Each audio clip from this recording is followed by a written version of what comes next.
Hello, good morning students. Welcome to my channel. Today in this class we are going to read chapter 4, A Clean India, a campaign of promise of unit 3 from your English fairy book. Now let's start. There is one warm up exercise. Listen to this song Heroes with a Cart composed by Ricky Case. Ricky Case ने इस song को compose किया है Heroes with a Cart. Heroes कौन है? गाड़ी के साथ आते हैं ये सुबह सुबह आपकी गलियों में और आपके घर के आसपास का सारा वेस्ट उठाकर ले जाते हैं, सारा गार्बेज ले जाते हैं. They are up before the sun each and every morning. प्रत्येक सुबह वो सूर्य के निकलने से पहले उठ जाते हैं. Up and down every street. प्रत्येक गलियों में ऊपर नीचे चलते हैं. When I am still yawning. जब मैं सो रहा होता हूँ तभी वो सुबह सुबह आ जाते हैं और प्रत्येक गलियों में वो जाते हैं. Now chorus. This is song. Trash collectors, heroes with a cart. Trash collectors कूड़ा इकट्ठा करने वाले, हीरोज विद अ कार्ट गाड़ियों के साथ आने वाले वो हीरो हैं. Saving the world in many ways. कई तरीकों से वो इस संसार को बचाते हैं.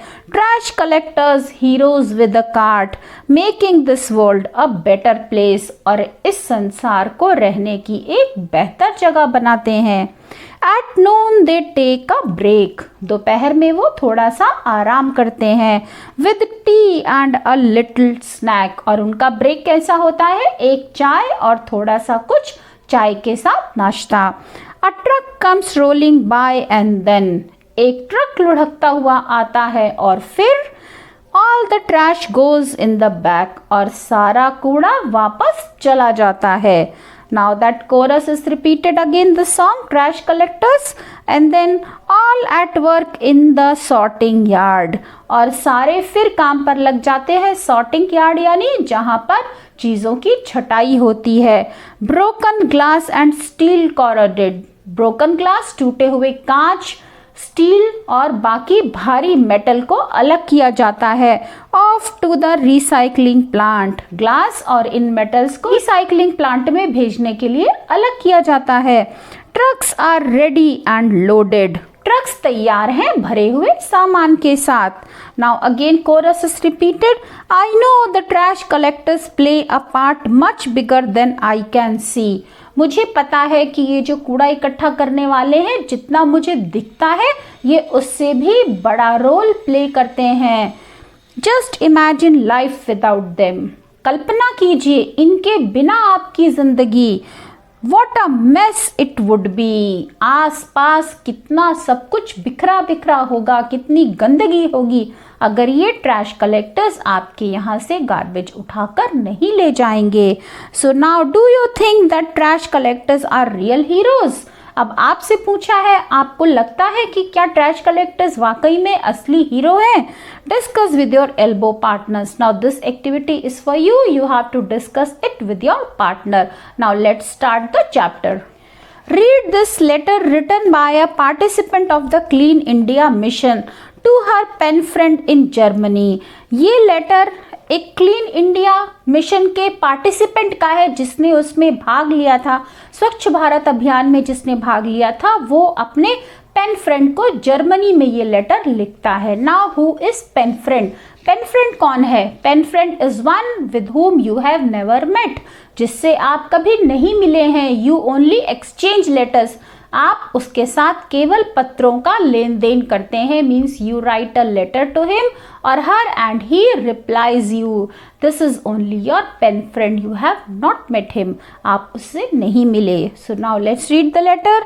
This is address of the writer 32 Mayur Vihar Phase 1 New Delhi 110091, and when this letter is written on 23rd February 2019.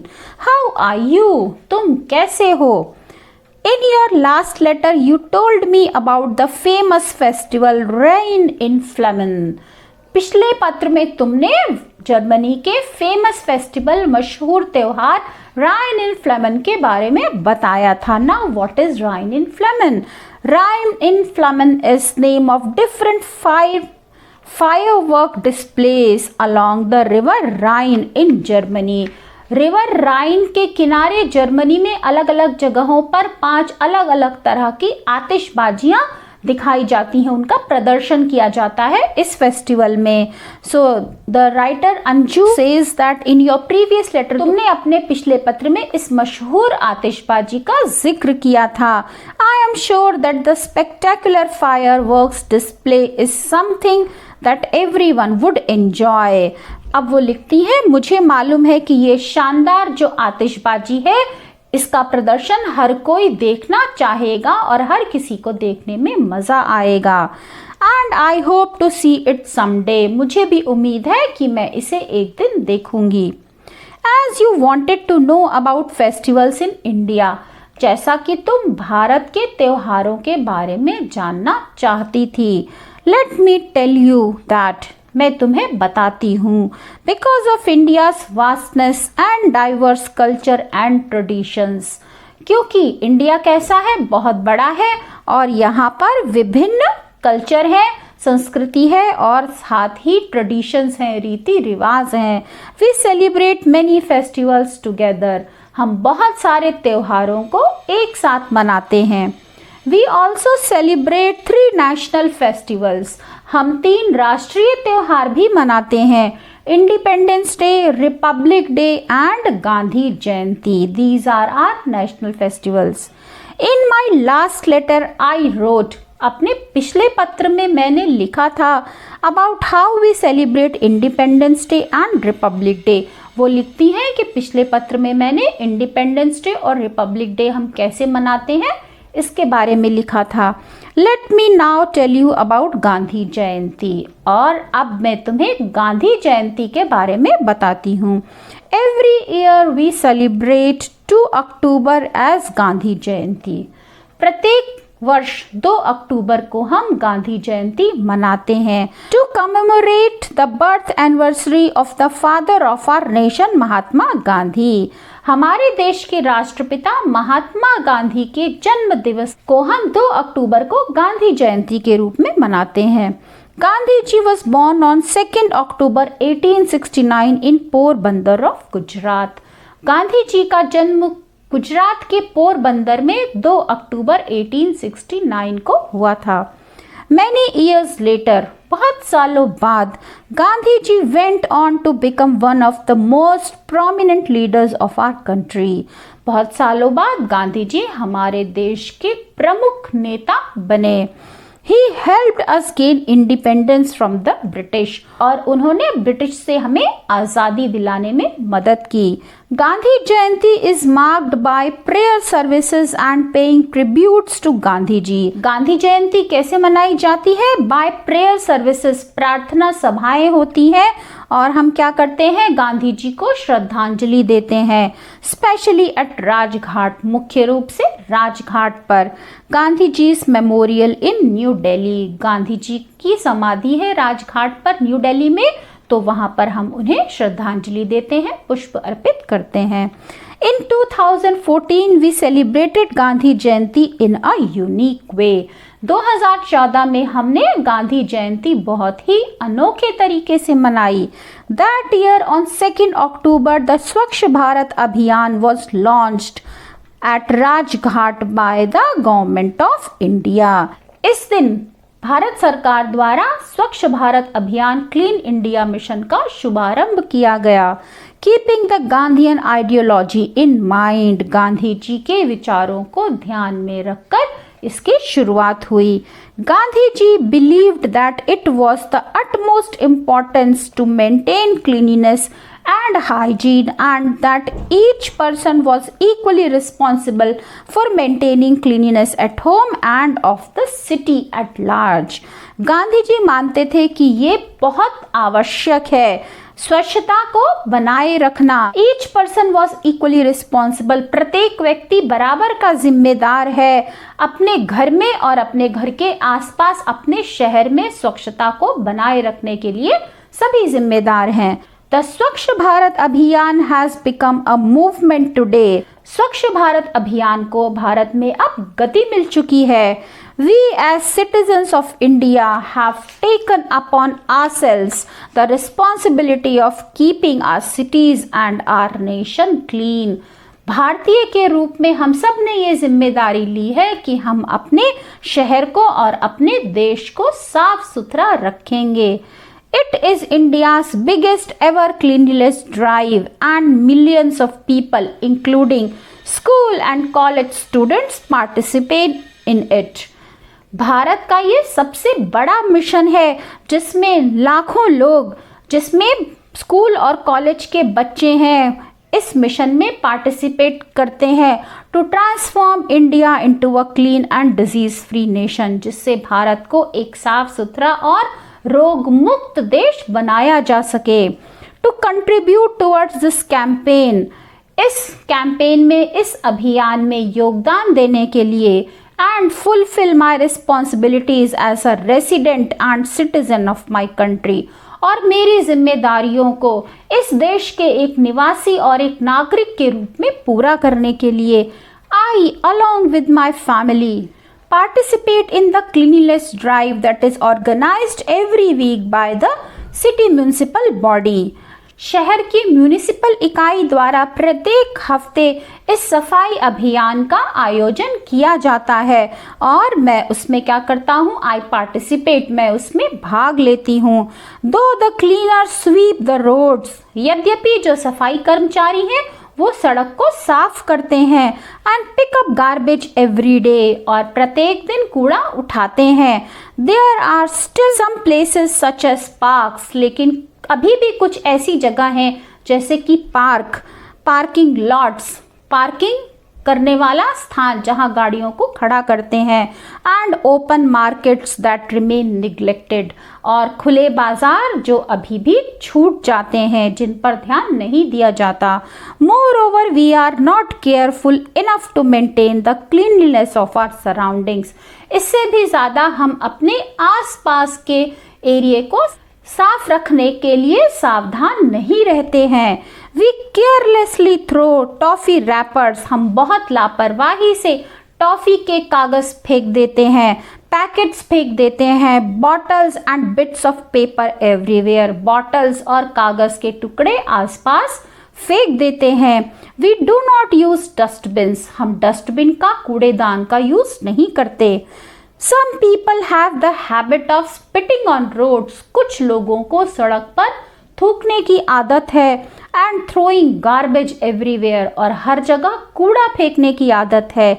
We feel that it is the duty of the local municipal bodies. हमें लगता है कि ये local municipal body की, municipal इकाई की जिम्मेदारी है. And the workers to keep the roads and parks clean, और कर्मचारियों की जिम्मेदारी है कि वो सड़कों को और पार्क्स को साफ रखें. But that is not true, लेकिन ये सही नहीं है. It is our duty to, ये हमारी भी जिम्मेदारी है. We realize the importance of clean surroundings when recently all the workers of our city went on a strike. जब जल्द ही सारे कर्मचारी स्ट्राइक पर, हड़ताल पर चले गए, तब हमें आसपास की सफाई का एहसास हुआ. आसपास की सफाई की इम्पोर्टेंस का पता चला, उसके महत्व का एहसास हुआ. Dumps of garbage and litter were not only an eyesore, कूड़ों का ढेर और जगह जगह फैली हुई गंदगी न केवल आंखों को पीड़ा दे रही थी, but also a warning of the impending diseases, बल्कि हमें आने वाले रोगों की चेतावनी भी दे रही थी. The residents welfare association of our locality concluded, हमारे एरिया की रेसिडेंट्स वेलफेयर एसोसिएशन RWA ने ये फैसला किया that we had to make ourselves equally responsible for the cleanliness of our locality, कि हमें भी अपने आसपास की सफाई की जिम्मेदारी उठानी है, हम भी उतने ही जिम्मेदार हैं अपने आसपास की सफाई के लिए. Therefore it was decided that every Sunday, इसलिए ये निर्णय लिया गया कि प्रत्येक रविवार को the residents of the locality would spend an hour cleaning the whole place. इस सोसाइटी के निवासी प्रत्येक रविवार को 1 घंटे का योगदान देंगे इस एरिया की साफ सफाई के लिए। Later we extended this activity to the city level, और बाद में हमने इस क्रिया को शहर के स्तर तक लागू कर दिया। By becoming part of the Swachh Bharat अभियान, स्वच्छ भारत अभियान का हिस्सा बनते हुए। Well I have been going on for long, खैर मैं बहुत लंबे तक जा चुकी हूँ। Before I close for today, इससे पहले कि मैं आज का ये पत्र खत्म करूँ, I would like to tell you how we as a nation, मैं तुम्हें बताना चाहती हूँ कि हम एक राष्ट्र के तौर पर have changed because of this drive, बदल चुके हैं केवल इस अभियान की वजह से। I have put in some newspaper clippings for you, और मैंने यहाँ पर कुछ अखबार की कटिंग भी तुम्हारे लिए रखी है। Now what is that? Now this is cutting from Rajasthan, Kerala and Madhya Pradesh newspapers. In 7 villages in Rajasthan, Chittorgarh, Bhilwara and Udaipur, residents now have individual toilets in their homes. Rajasthan, Chittorgarh, Bhilwara और उदयपुर के 7 गांवों में वहां के निवासियों के पास अब अपने घर में अपने टॉयलेट्स हैं। Next cutting is from Madhya Pradesh. Villages in चौरस Madhya Pradesh clean the river banks, चौरस मध्य प्रदेश के गांव वासियों ने नदी के किनारों को साफ किया। They now have clean drinking water, अब उनके पास साफ पीने का पानी है। गार्बेज हैज बीन रिमूव्ड, कूड़ा हटा दिया गया है। And toilets have been built there, और वहां पर टॉयलेट बनाए जा चुके हैं। Now from Kerala, villages in Puzakkal in Thrissur, Kerala implemented a waste management plant. इन्होंने वेस्ट मैनेज करने का एक प्लान बनाया है। Waste bins and biogas plants were set up, और वेस्ट बिन्स और बायोगैस प्लांट्स सेटअप किया है। This village is a role model in Kerala, और ये गांव केरला का रोल मॉडल है for its solid waste management, अपने इस सॉलिड वेस्ट मैनेजमेंट की वजह से। In the next letter, do tell me something interesting that is happening in Germany. फिर अंजू लिखती है कि अपने अगले पत्र में मुझे कुछ जर्मनी के बारे में रुचिकर बताना। And I will tell you something else that will interest you. और मैं तुम्हें कुछ ऐसा बताऊंगी जिसमें तुम्हें रुचि होगी। Take care, अपना ध्यान रखना। I leave you with a song called Segregate. मैं एक सॉन्ग के साथ छोड़ती हूँ जिसका नाम है segregate, sung by Ricky cage, और इसे गाया है रिकी केज ने। Our own Grammy award winning music composer and conservationist by Anju. और रिकी केज कौन है? ग्रैमी अवार्ड विनर है, ग्रैमी अवार्ड के विजेता है, म्यूजिक कंपोजर है और कंजर्वेशनिस्ट भी है साथ साथ। तो लास्ट में वो बाय करती हैं और अपना नाम लिखती हैं Anju. So this was the chapter children about स्वच्छ भारत अभियान. I hope you have understood this chapter very well. If you like this video, then press on like button, share your views in the comment section, and don't forget to subscribe my channel. We'll meet again with the exercises and question answers of this chapter. Till then, bye bye. Have a good day.